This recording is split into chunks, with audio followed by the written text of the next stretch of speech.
Okunaza abafu. Muhammad teyakikolako. Era n'omubaka Muhammad teyakola atya. Tebamunaza nga ati bino bye tugamba bulijjo Abayisiraamu. Nti ebintu bingi ebiri mu Busiraamu bingi bye mukola nga tebiri mu Qur'an ya Allah nga tabiragiranga. Seka Abdul Shahid. Ebigambo byonna by'oleeta nsaba okkirize kubanga ekigambo ky'okunaaba kyabatabudde nga beebuuza lwaki tunaaza bye tweggyako abatayagala ng'ate ne mujjana tuyinayo abantu baffe sooka otanya ensonga eno. Kaakati nze nja kubagamba nti factors ez'okunaaza tezikoma ku ekyo kyokka. Yes, okunaaba tekukoma kujja nabayo, tekikoma ku ekyo kyokka. Fwe tuba tunaaza, one, tusooka kwebuuza, is it an instruction? Is it a guidance? Waliwo eyakitulagira. Abaffe baba yakitulagira kukikola tutya. Abaffe ekintu kino kyatandika ddi. Because now we want to help them. Twagala bayamba. Kuba ye yakirimitinze kujja nabayoka. Yes, which is not right. Tulina okusooka okubuuza, one, ekintu kino ekyokunaaza abafu kyatandikirawa. Kyatandika ddi. Kyajja kitya. Kubanga waliwo ebintu ebimu bannabbi bajjanga bakola ki? Babisikira. Naye nga nabo babikola ki? Bazisangawo. Teachings ezo bazikola ki? Bazisiŋŋaana. Kiringa boolaba okukomola seeka. Baalinga beebuuza ensonga lwaki tuyiwa omusaayi. Naye essaawa eno be bakulembedde mu kukomola abantu baabwe oluvannyuma lw'ekiseera ekiti ekiwaavu. Kaakati nze mbadde njagala tutandikire eri. One, ekintu ky'okunaaza abafu bano kyatandikira wa? Kyatandika ddi? Kyajja kitya into existence? Kubanga ffe okunaaza tetukeera bukeezi ku makya ne tukola ki? Ne tunaaza. Ate bo kye bawakanya bagamba teri proof, teri evidence eraga nti tulina kunaaza baki? Bafu baffe. I think we can start from that background. Then ne tujja nga tukola ki? Nga tu developing our argument. Inshallah. Kati nja kusaba Seeko nja kunsomerako mu kitabo ekyo ekiddako wansi awo ekyokuli. Al-Bidaya wa Nihaya, volume 1, ku page namba 83. Addeyo naye abikule n'enkomerero. Addeyo abikule ebibye kubanga ye yagambye tekiriyo, meaning yakoze research. N'asoma wano n'asoma wali bonna bwe yamaze okumaliriza research we n'akakasa nti tekikola ki? Tekiriiko. Kukyeta mu kamera. Kujja mu kamera nga very confident. Research yagikoze ddi? Kati naffe katumulage research owaffe. Wafaatu Adamu alayhi salatu wassalamu. Okufa kwa Adamu alayhi salatu wassalamu. Nabbi Adamu ono omuntu eyasookera ddala ku nsi kuno. Okufa bwe kwatuuka byali bitya? Tugende ku page 83. Wetandikira awo wennyini. Ilaika anni. Kati ono yali Hawa mukyala we. Adamu bwe yalwala obulwadde ne bumugoya ekiseera ne kituuka ng'agenda kola ki? Kujulukuka. N'atuma abaana be n'agamba mugende muleetere ku bibala nkole ki? Ndyeko. Abaana bwe bali bagenda ne basanga bamalayika ba Katonda nga bajja nga bazze kukima Adamu wala mwoyo gwe. Ne babagamba nti bino ebibala bye mugenda okunoona gwe mubitwalya tajja kola ki? Kubanga ffe tuli babaka ba Allah, bamalayika ba Katonda, tuzze kukola ki? Twala mwoyo gwe. Fa inni innama ataitu min qablika. Kaakati fakhalli bayni wa bayna malaika rabbi azza wa jalla faqabaduhu faghasaluhu wa kafanuhu. Bamalayika bano bwe baatuuka nga bakomyewo n'abaana, Hawa bwe yabalaba n'alaba obubonero obulaga nti bano bamalayika baani? Ate abaana bazze nabo omwami muyi n'amanya nti kati ekiseera kituuse. Mwani wange bagenda mukola ki? Omwoyo bagutwala. Hawa mukyala wa Adamu ne yeenyigawo abeerenga aziyiza balina kukola ki balina kutwala mwoyo. Adamu namugamba alaiki ani mukyala wange ovaawo abamalayika baani malayika ba Allah toteekawo jjiji wakati wange naki nabo oleka batuukirize Katonda wange kyakoze eki kyabalagidde. Faqabadhuhu Adamu alayhi salaamu ne bamugjamu omwoyo. Bwe baamala okumugjamu omwoyo tebagenda buki bugenzi. Fakasaluhu bamabo bennyini kumunaaza. Bamalayika ne bamunaaza nga kino bakikola okusomesa bano generation egenda okuddako eno yonna. Kyova olaba Muhammad al-Jibali wakafano Muhammad al-Jibali mu kitabo ekyo Inevitable Journey volume eyokusatu genda ku peegi 95 tulabe ensonga eno yatandikira wa. Ensonga eno gyetwogerako ey'okunaaza abafu yajja eti yatandika ddi. Buyinza okuboogera ku Nabbi Muhammad sallallahu alaihi wasallam nga tomanyi nti ne Adamu alayhi salaamu naye baakola ki bamunaaza neddoluka tumulabye. Chapter 5 Washing the body. Washing the body. Washing the dead body. Okunaaza omufu is a communal obligation. Fardu kifaya. Obuvunaanyizibwa bwa community. Okunaaza omuntu yenna abaakoze eki afudde. Because the Prophet sallallahu alayhi wasallam commanded the Muslims to perform it in various hadiths. Kubanga omubaka wa Allah Muhammad sallallahu alayhi wasallam yalagira abasiraamu yadde agamba teri kiragiro tulijjawa. Nabbi yalagira abasiraamu nti omuntu yenna bw'aba afudde bakole ki bamunaaze mu hadithi nyingi. Such as that of his daughter's death. Kati ng'eya muwala we seeka gy'amaze okutusomesa wano.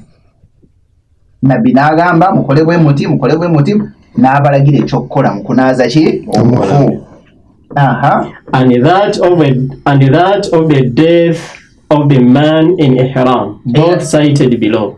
Yes, n'omwami yali agenze ku hijja nga bali ku Arafa n'ava ku nsolo ye n'agwa wansi n'akola ki Nabbi n'abalagira ekyokukola in that process.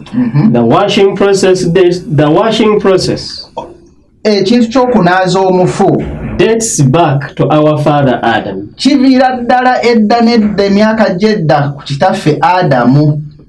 Era ensonga lwaki wetuleese wano ddoluka tebatulaze byatandikirawa kubanga ebaddewo practice kituufu.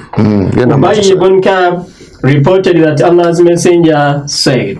Ubay ibn Ka'b sahaba oyo atutegeeza nti omubaka wa Allah Muhammad sallallahu alaihi wasallam yagamba lamma tufiya Adam ghassalatuhu almalaika. Adamu bilma bwe yamala okufa bamalayika ne bamunaaza n'amazzi nga bamunaazisa amazzi witiran at odd numbers baite gyensuusuuba. Dug his halahad ne bamusimira entaana and said ne bateekamu mwana ndaani hadhihi sunnatu Adam. Wulira bamalayika kati be boogera nti kino kye tubayigiriza ffe bamalayika ba Katonda genda okubeera enkola y'ezzadde lya Adamu. Kino jjukira tewali abantu we bali bakikola ki bakimanyi naye bamalayika be bajja from heaven. Kubanga bayinza okyebuuza kuba abaana baali tebakimanyi kuba baali tebafiirwanga muntu wa kunaaza bakola ki bakiyigira kwani. Kitegeeza tekyatandika ku olwo kyali kikola ki balina gye baakijja. Kati abaasomesa enkola eno bali bamalayika ba Katonda era ne bagamba nti eno sunna eno nkola ya zadde lya Adamu okutuusa emirembe n'emirembe. Muntu bw'aba afudde mu society mukole ki mumunaazi. Kati Christianity in East African environment ekitabo kyawandiikibwa Honorable Kiza Fulgensi ku peegi 4 akulaga nti ne bajjajjaffe okuva edda nedda omuntu bwe yabeeranga ng'avudde mu bulamu bw'ensi bakolanga ki? Babanaazanga. Sooka otusomere paati eyo. In most societies, the dead would be recognized by the living. Kakati nti mu society nyingi abantu abafu basigazanga ekitiibwa kyabwe naye ng'abalamu be bakola ensonga ezo. So that he dies properly well. Ng'omuntu alina kufa na kitiibwa kye. Jjukira seeko omuntu aba afa eyali abaddeko awali omuntu ng'avaamu omwoyo. Abantu beesika. Ono n'aluma amannyo. Abamu ogenda okulaba ng'omusaayi gumuva mu nnyindo. Ogenda okulaba omulala omusaayi gumuva mu kamwa. Ogenda okulaba okutu, amatu. Ogenda okulaba wansi eno bingi byayonoonye wansi eyo. Omuntu bw'aba afa bangi mu kwesika okwo kwenyoola bingi ebikola ki? Abantu b'okulusegerero be basaana okumukolako bakuuma ekitiibwa kye. Kati ne bajjajjaffe bakitaffe okuva edda n'edda ekyo baali bakikola ki? Nti omuntu bw'atuuka okufa alina okugenda na kitiibwa kye, si kumukakkanya ne muleka awo ensowera n'ajjula ensowera n'atandika okuvaamu olusu, si kituufu.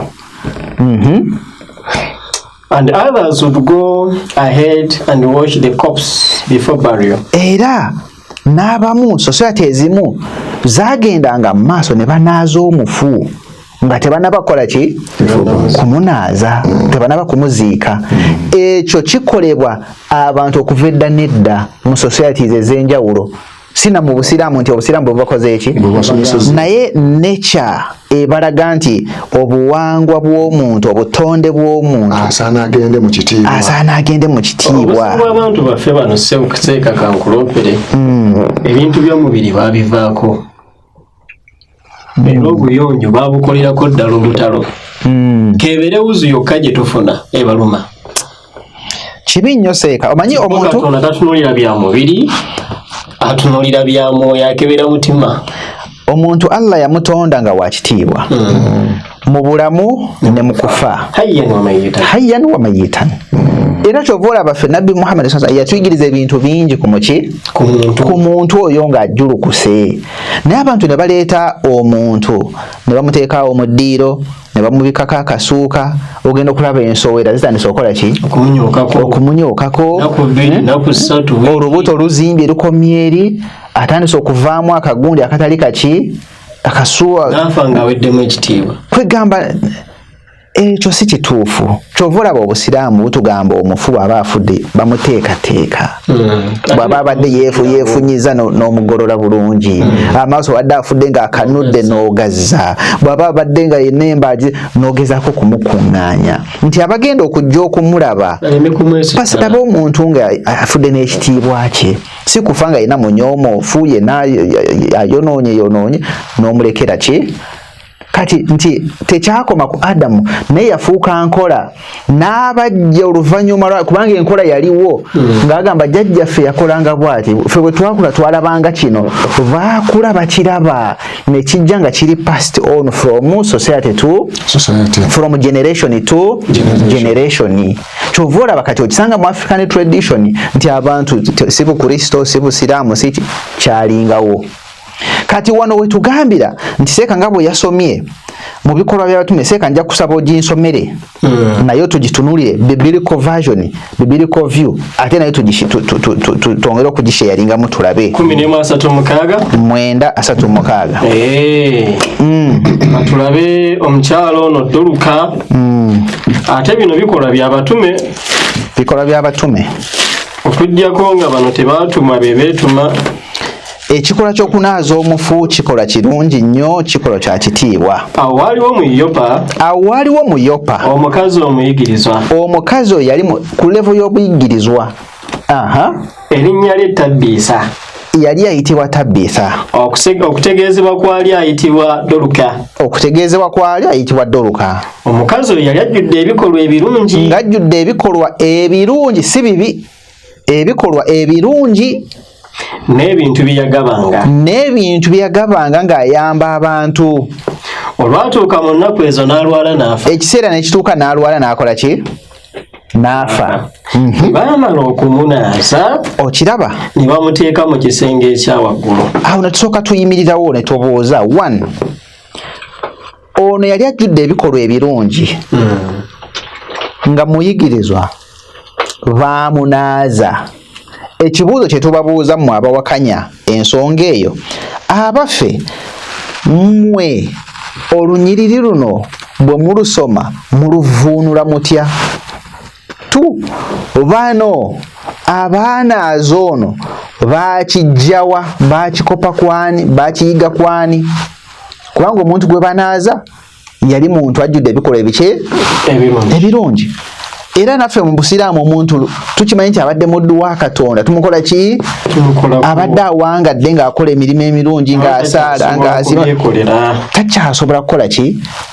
Ave mufe abalamu ng'ayina ekitiibwa kye, agende kusinkana Mungu we ng'ayina ekitiibwa kye.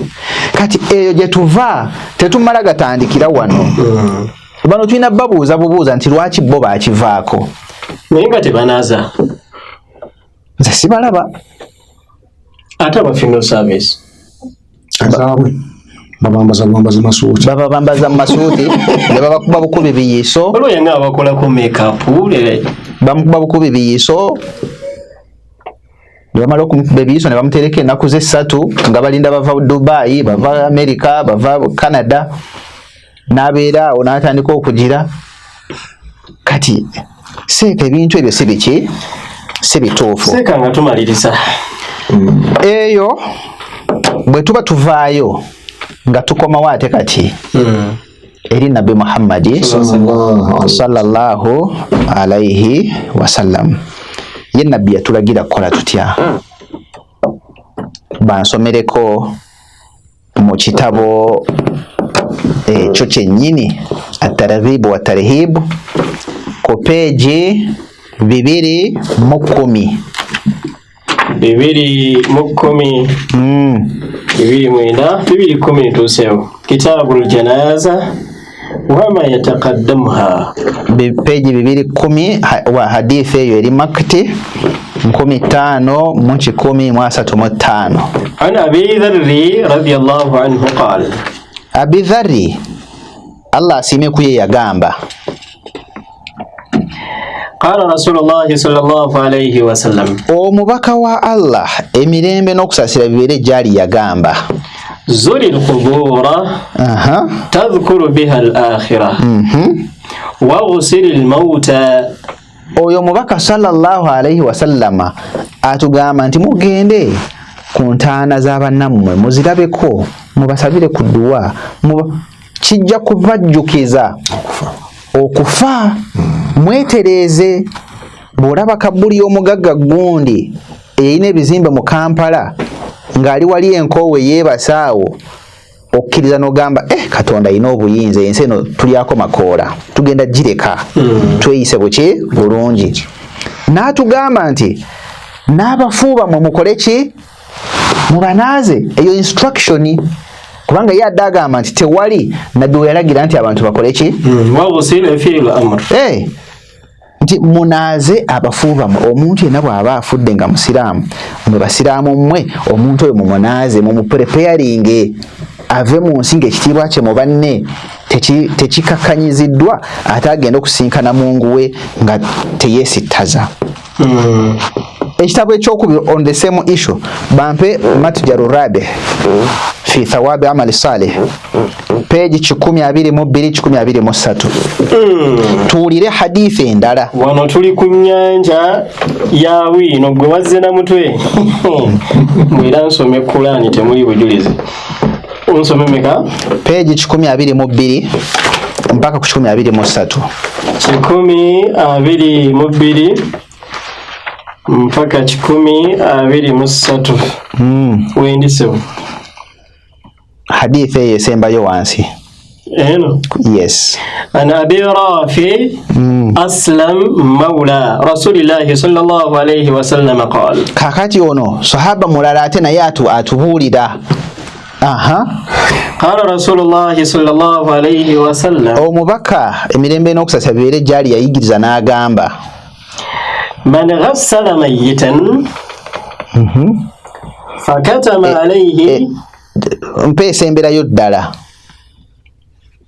عن أبي ذر رضي الله عنه قال قال رسول الله صلى الله عليه وسلم زر القبور فذكر بها الآخرة واغسل الموتى munaze abafu kati shehe okumanya ngo omubaka sallallahu alaihi wasallam awotobikawo okumanya ngo omubaka Muhammad sallallahu alaihi wasallam yali ayina all that detail ngamazo kututegeeza ekyo tunaza abafu yakimanya nti omuntu bw'abafa wabirawo bingi ebikola ki ebirabika ku mufu ogenda okunaza omuntu n'olaba ebintu bingi ebyewuunyisa ni hadithi eyo gyobadde osoose nayo kati nayo gituwe tuliyo omubaka sallallahu yatubuulira ki man ghassala mayitan omuntu yenna mummwe bw'abanga anaazizza omufu fakatama alayhi abeere ng'akuuma ebyama ghafara Allahu lahu 40 marra Allah abeera ng'amukola ki ng'amusonyiwa amuteekako okusaasira kwe emirundi 40 ne bw'okomaawo amakulu nti omuntu ono agenda okunaaza omufu kyovulaba obusiraamu bwatugamba omuntu anaaza omufu ayina okubanga wa mu nnyumba family member najja kusobola okukuuma ebyama byono omugenzi tagenda kubikola ki kubyogera nti bwe twadde tunaaza gundi nti twasanze mu kufa wali kireka yeesika nnyo malayika ng'amukuulamu omwoyo yatwala omuwalimu atunge musomo mulamba Allah alinde ejjuma nga byokulabirako bya Allahu akbar ayinza obutogera linnya lyo nayo ojja kwennyamira osange ku stage ya boda boda nga yemboozi gundi yafudde naye munnange agenza okumunaaza nga kino kimuyiseemu nekino kimuyiseemu ebintu ebyo si biki kyova bannabbi yatugamba abantu b'omuntu bye balina okukola ki basooka etiquette si empisa y'okunaaza omufu olina okuba nga oli muntu wakyama ng'okuuma ebyama si kugenda ng'olaalaasa omugenzi seeka wange ng'osomesezza ensonga eno Allahu akbar kiriza tumalirize ne seeka Sematimba waliwo akambuzeemu abafu banaaza bajja nabayokka ate abanaaba ku jjuma n'olunaaba lwayidi obuzibu kubanga ono kyekyamutaba obuzibu bano abaana bakola ebintu nga babigenderedde obutamini babutema omusomo gwa ssenga gwali mugasi naye yanoonyaamu kano kitegedde nti abaneki nejjanama so nga omuntu bw'afa kaseera kak'okufa mubaamu ebizuusi biki bingi mulidde kyobula Allah agambye mu Qur'an Suratul Bakara eri aya 2:22 naga nti inna Allah yuhibbu at-tawwabin wa yuhibbu al-mutatahhirin tegerekesa bulungi tumunaazizza lwaki kubanga ono agenda kusinkana mutonzi we ate Allah ayagala nnyo abakoze eki abayonjo inna Allaha tayyib la yaqbalu illa tayyiba ntegerekesa bulungi Allah bw'abeera nga mulungi kyomutwalira okumuddiza kiteekeddwa okuddayo nga kiki nga kirungi ntegerekesa bulungi ne tujja tulongoosa omuki omuntu ono aba n'ebizuusi biki bingi twogedde ekigambo kya Luganda naye tukikakasa nti otugamba ekizuusi kisukka ku janaba olidde waliwo abamu abafanga bakoze eki mutuufu yafudde yakamaliza ki ensonga ze nomunyaki n'omuntu we Allah n'amutwalira awo kati gw'onojja okumunaaza ojja kulowooza ki buli afa paki tegerekesa bulungi ojja kusiŋŋaana mulala nga ye bambi yabadde n'ekiwundu naye nga akyemanyidde mukyala we yekka naye tuli fenna kakati oba oli osina abasawo be kyobuddawo mukuziika wano beebaza nnyo abasawo bana beebaza abasawo tebabeebaza kuba nti bajjanjabye ennyo naafa ate afudde tadibane tibabiza kuba naakoze eki naye lwaki omusawo oyo abadde n'ebiki n'ebyama bingi byamanyi ku muki ku mulwadde ono Katonda n'amutwala mu mbeera eyo tuli fenna kyobudola banne Yesu be batugamba mbu bwe yafa eyajja okunonayo okumutwala eri mu mpuku amuzinge musuuka enjeru ntegerekesa bulungi era yali muyigirizwa we. Lwaki bano tebabikolako? Teyali Yusufu. Tusooka osomewo Matayo 2:7. Matayo 2:7.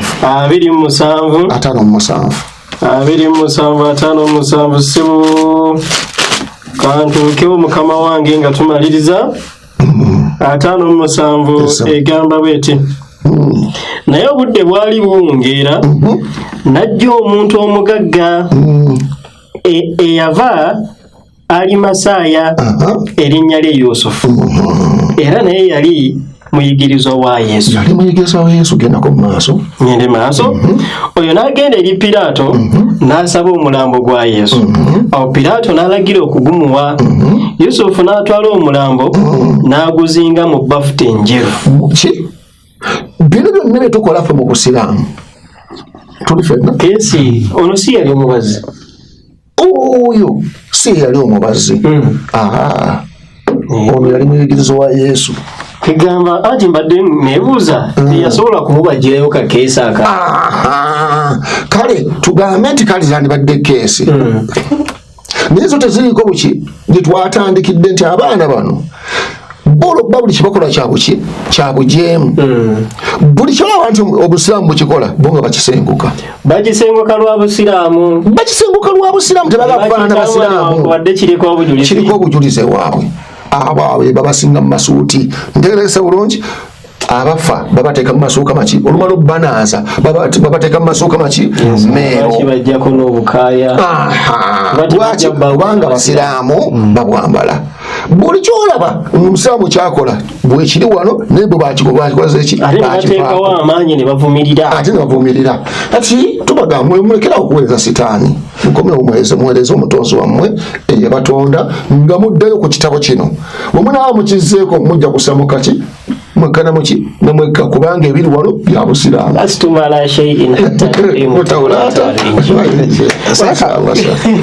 Omusajja oyina akagambo ke yayogedde nti kyova olaba n'ennabbi tebakola ki? Akagambo ako ne mutunuulira ne ŋŋamba badde nakasomeko ebitabo ne bwe binaaba 2-3 addeyo naye abinoonyeeko abisomeko. Byo twamwetikidde ebiwera. Osiimye tutandikire ku ekyo peegi 443 Ibn Kathir. Kasosola Anbiya 443 443 sebo kantuukewo entuusewo mukama wange. Wansi awo Al-Abbas, prophet's uncle, Abbasi kojja wa nabbi presided at the preparation for the burial. Ye yakulira programu y'okuziika yonna. And the body was duly washed and perfumed. Era omubiri gwa Nabbi Muhammad sallallahu alaihi wasallam ne bagunaaza bulungi ne bagukuba n'aka perfume. Ekyo kimu. Ekyokubiri nagenda fiira mibuwa gya Arrahikul Makhtum peegi kino kye kirimu okukomola okwakuba omusumba n'agaana okumala peegi 476 Muhammad sallallahu alaihi wasallam twamu obujuliza ate yakomola n'okudamu okunyuga oti yabiddamu peegi 476 yagambye nabbi tebaamunaaza kati twakasomako kimu 476 ويوم الثلاثاء lwali lwakubiri Tuesday غسل رسول الله صلى الله عليه وسلم من غير omubaka sallallahu alaihi wasallama ne babeera ng'omubiri gwe baagunaaza min ghairi an yajriduhu min thiyabi tebaamwambula ngoye ze baamunaaliza mu ngoye ze era nga bwe tutera okukola omuntu mumunaaza nga mumubiseeko temumwambula kusigala bwereere mu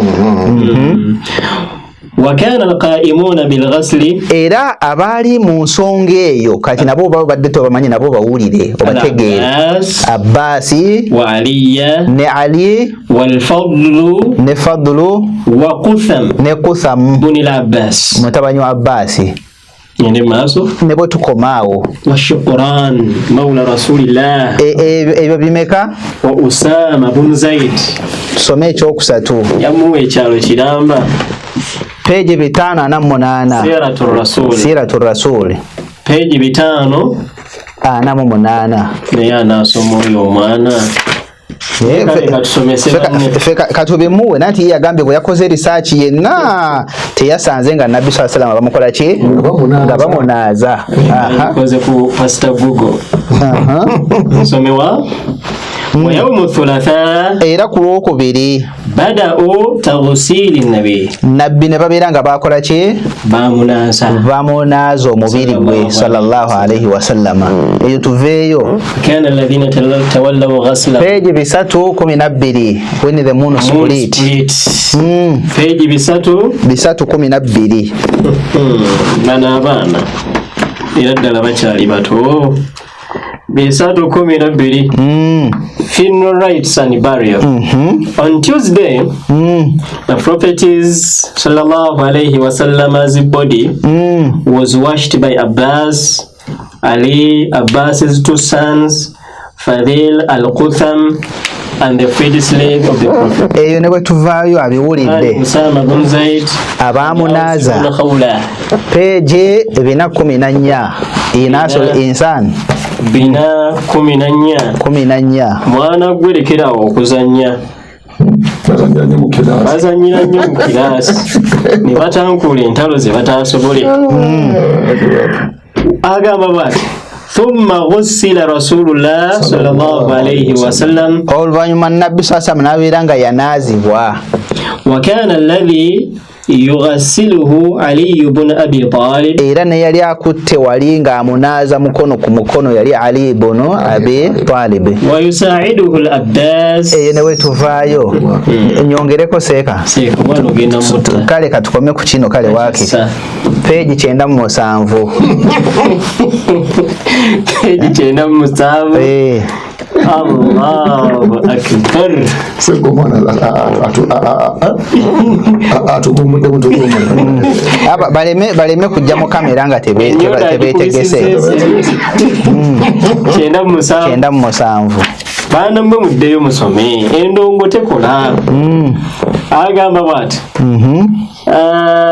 Ashabu reported that the Prophet sallallahu alayhi wasallam was washed by Ali, Al-Fadil bun al-Abbas and Usama bun Zaid kigamba ate ekyewuunyisa naako kamaleeyo Ali radiyallahu anhu reported yagamba Allah's messenger Ali ng'atugamba nti bwe nanaaza omubiri gwa Nabbi ow'ekitiibwa Muhammad sallallahu alayhi wasallam I expected nali nsuubira to observe on him okulaba ku ye what is normally observed in dead people ebitera okulabibwa ku bantu nga bafudde but so none of that naye Nabbi Muhammad sallallahu alayhi wasallam yafa ng'ali smart. He was good in looks and smell. Akawuwa kamuvaamu nga kalungi n'endabika ye nga nnungi nga bwe yalabika nga obulungi nga mulamu yasigala alabika nga mulungi ng'afudde. Hadithi naye kutegeeza nti abantu bangi baba bafa balina bingi ebibakola ki ebibavaamu naye okuba njigiriza ya busiraamu okuva ku Adamu alayhi salamu ne Nabbi sallallahu alayhi wasallam n'abeera nga yakola ki yafolowinga newankubadde nga talina kyamuvaamu talina kamuvaamu konna nga kabi kuba twanegambye nti tumunaaza lwa nsonga zino basiri nedda yasigala ng'ali ku muzuri era eyo ripooti etuweebwa Ali mwennyini eyamunaaza. Kati fwe tuba tunaaza abafu tugoberera ensomesa ya busiraamu. Allah yatulagira tugoberere ensomesa ya Nabbi naye yagisangawo kuva ku Adamu alayhi salam n'atugamba tunaaza abafu ne bwe yafa n'anaazibwa. N'olwekyo okunaza omufu nkola ya busiraamu todda ku kamera noyogera kola ya buntu kola ya buyonjo tusibule mukama wange masha Allah tugamba nti mwana gwe jangu ku nkola y'abannabbi manyi Pawulo yagamba mu Efeso 2:2 n'agamba nti omusingi gwe bakoze eki gwe bazimbibwa gwali batume ne bannabbi kati otegedde nti ekituufu kiri nti teri agobe ali ku musingi gwa bwannabbi okuviira ddala eriko Adamu okutuuka olwaleero okuggyako abasiraamu okito musiraamu ke muwone omunaa musiraamu se mujja kuba mutaasizza emyoyo gyammwe. Assalamu alaikum warahmatullahi wabarakatuh. Wa alaikum salam warahmatullahi wabarakatuh. Seko inaka katalekeka ako kamala